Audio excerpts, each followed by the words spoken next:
Hello everybody and welcome to my video, which is part 3 of a series entitled the Illusory one-stroke engine. And before I get started, I kind of want to clear something up here or make a point of something. Not entirely shooting down the idea of a one-stroke engine. Quite frankly, I'd like to live in a world where it existed and rotary vane engines existed.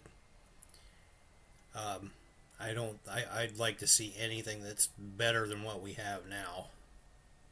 I don't see how that could hurt at all.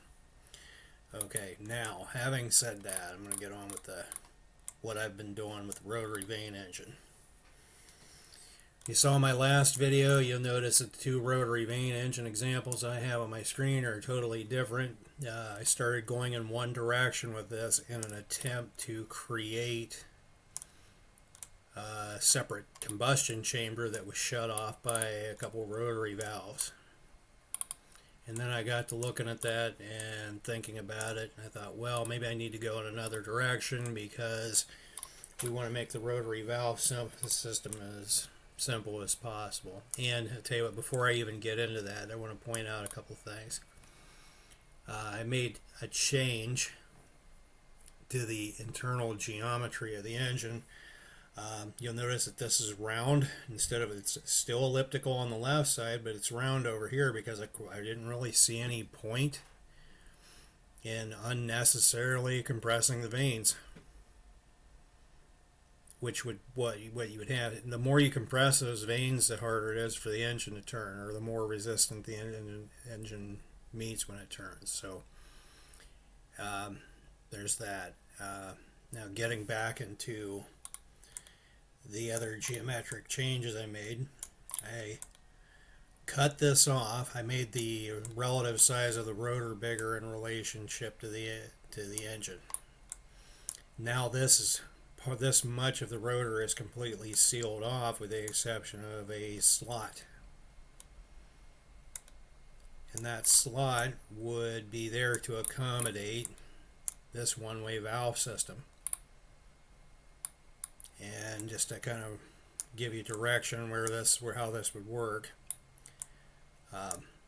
The idea, the concept behind this engine as a whole is to take the space that exists between these two vanes, and you want to move the air up into, you want to squeeze it up into this narrow channel until it gets to here, where when this vane pops out, you want to ignite the mixture, the fuel air mixture, on the counterclockwise side of the vane.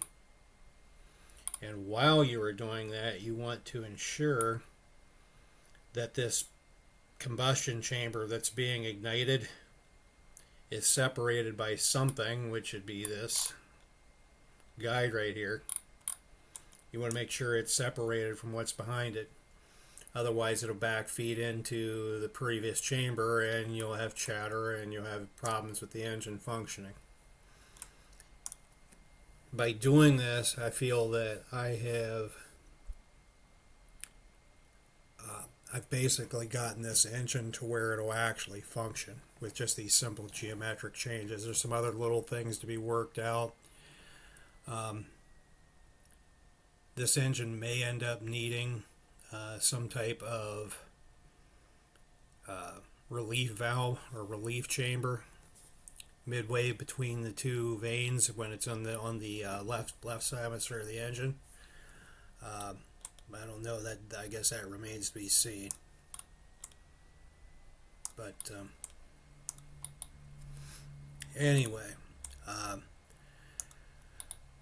I may end up making another video if I get further into this, but what I wanted to do as at a very minimum is I wanted to take this engine and make it into something that would actually function, because I don't think the original version, which ironically has existed for 16 years, and I don't think it would work at all, just because of the lack of sealing in between the 2 points on the engine.